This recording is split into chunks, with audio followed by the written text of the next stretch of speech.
Halo, Assalamualaikum warahmatullahi wabarakatuh.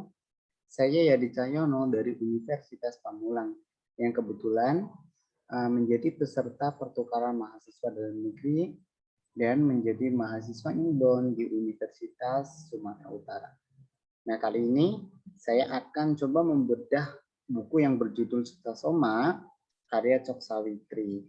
Nah, tugas ini sebagai pemenuhan tugas mata kuliah modul Nusantara atau mata kuliah wajib dalam program pertukaran mahasiswa 2021.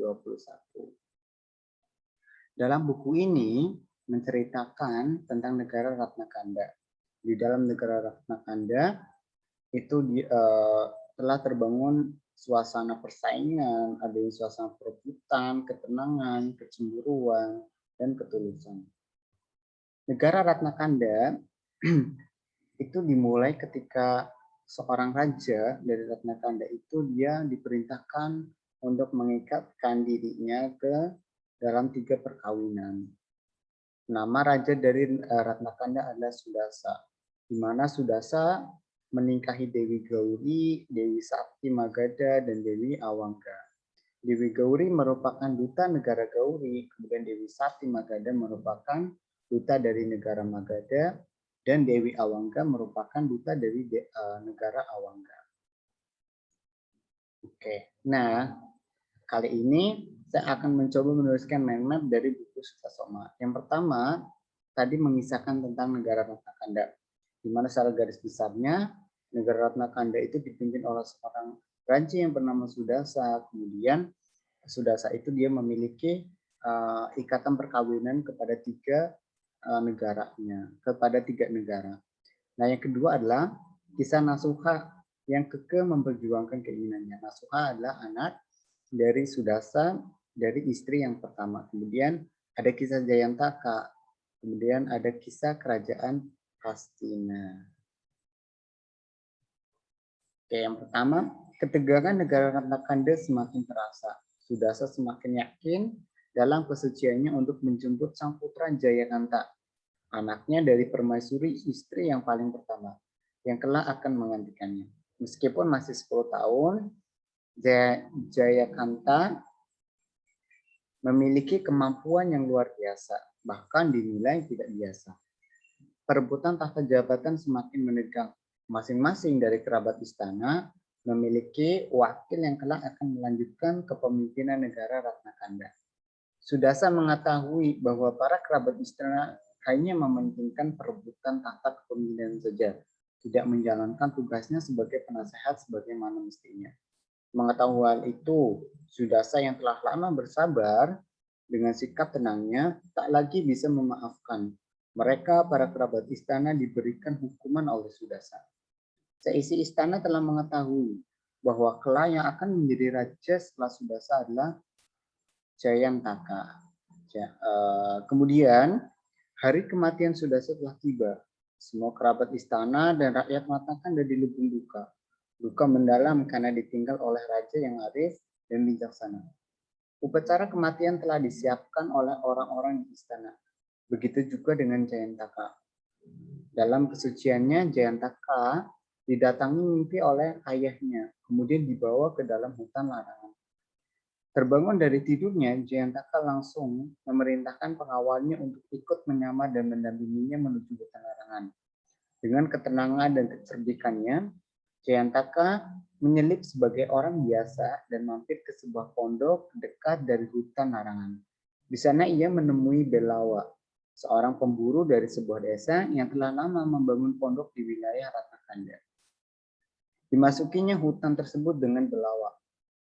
Jayantaka mengetahui maksud dari mimpi sang ayahanda yang ingin memberitahu sesuatu kepada sang Jayantaka.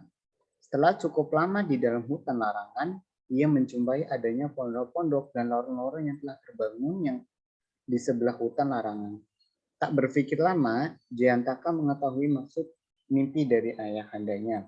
Kenapa ayahandanya membawa ke dalam hutan. Bahwa negara Ratna Kanda sedang berada dalam bahaya untuk diserang negara-negara di sekitarnya. Jayantaka lalu memerintahkan panglimanya untuk menyiapkan prajurit terbaiknya yang akan ikut dengannya untuk menyerang negara-negara yang telah membangun lorong-lorong itu tanpa diduga oleh lawannya. Jayantaka tidak menyerang secara brutal dengan kekuatannya. Hanya dengan menyelinap, ia sudah bisa menaklukkan negara-negara di sekitarnya. Kesaktian dan kecerdikan Jayantaka terdengar oleh seluruh penjuru dunia. Jayantaka telah berhasil menaklukkan 25 negara di sekitarnya. Dengan kelembutan dan kesuciannya, Jayantaka tidak membunuh setiap raja-raja dari negara-negara yang berhasil ia taklukkan. Tapi ia tangkap hidup-hidup. Kemudian ia masukkan dalam sebuah kuil pertapaan dengan harapan para raja-raja itu kembali kepada jalan kebenaran.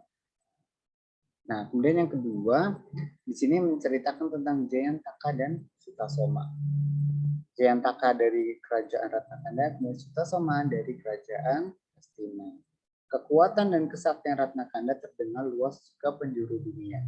Terdengarlah sampai kepada kerajaan Hastina yang tahta kepemimpinannya dipegang oleh Sutasoma, seorang raja yang sejak muda telah mengikuti jalan pertapaan sama seperti Jayantaka. Terdengar kabar bahwa Jayantaka akan menyerang Hastina dengan maksud menjadikan Sutasoma sebagai pemenuh kaulnya kepada Kala. Mendengar kehebatan dan kesucian Jayantaka, Sutasoma telah berpikir bahwa ia akan menyerahkan dirinya hidup-hidup kepada Jayantaka sebagai pemenuh kaulnya kepada Kala.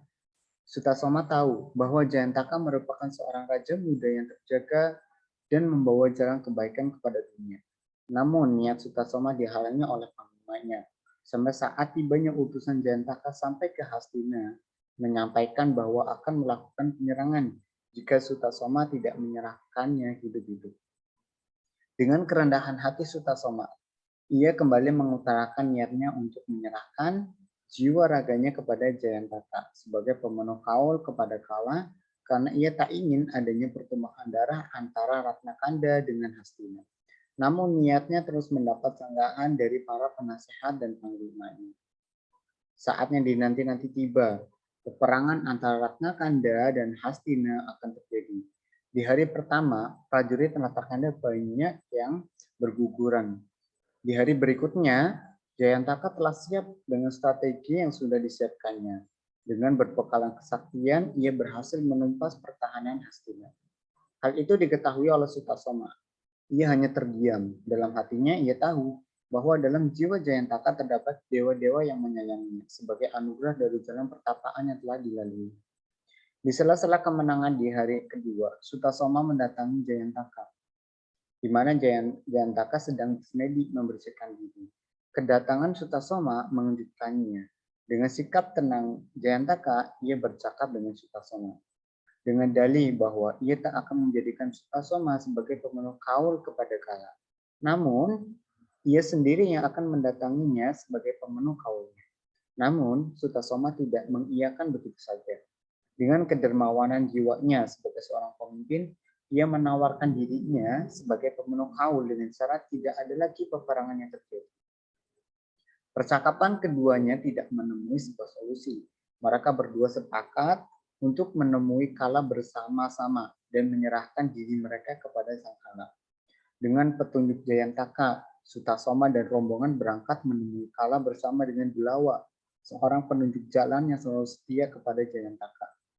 Di dalam hutan yang penuh keheningan menuju sang Kala, hati mereka semakin bergetar, bersiap menemui Kala dan menyerahkan diri sebagai wujud dari pengabdian kepada Kala. Dengan wujud naga, Kala menemuinya. Sang Kala selalu berubah wujud dalam beberapa percakapan dengan Jayantaka dan Sutasoma. Ia telah mengetahui kedatangan Jayantaka dan Sutasoma. Di mata Sang Kala, mereka adalah para raja yang ia sayangi sebagai wujud dari kebaikan di dunia. Ikatan perjanjian Kala dengan Jayantaka seharusnya berakhir dengan dibawanya Sutasoma kepadanya sebagai pemenuh kaulnya. Namun Sang Kala tidak menjadikan Sutasoma sebagai pemenuh kaulnya. Pertemuannya dengan Jayantaka dan Sutasoma lah yang menjadi pemenuh kaul Sang Kala. Dengan kesucian Jayantaka dan Sutasoma, Sang Kala telah menjanjikan kepada mereka akan kedamaian dan kebaikan setelah apa yang terjadi selama ini. Nah, begitu sedikit ulasan dari cerita ini mengenai Sutasoma. Nah, nilai-nilai yang bisa kita ambil dari sini, yang pertama adalah bagaimana perjuangan seorang raja, di mana mereka tidak mau mengorbankan adanya pertumpahan darah. Jadi seorang pemimpin, mereka itu harus berkorban, bahkan rela mengorbankan jiwa raganya demi perdamaian orang banyak. Dari sini kita lihat bahwa perjuangan Sang Jayantaka dalam menegakkan perdamaian dan keteguhan Sutasoma dalam mengorbankan dirinya untuk rakyatnya, di mana kedua pemimpin ini telah berusaha kekeh untuk uh, tidak adanya peperangan dengan tujuan tidak ada lagi pertumpahan darah antara manusia, tidak ada lagi saling serang menyerang, dan mereka di akhir cerita ini mereka itu menjadi teman atau mereka itu menjadi kesatuan, di mana mereka telah diberikan pesan dari Sangkala di mana Sangkala akan memberkati kebaikan dari kedua raja ini.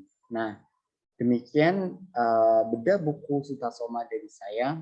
Mohon maaf jika ada salah-salah kata maupun ada salah-salah kutipan di sini. Mohon maaf. Saya akhiri. Wassalamualaikum warahmatullahi wabarakatuh.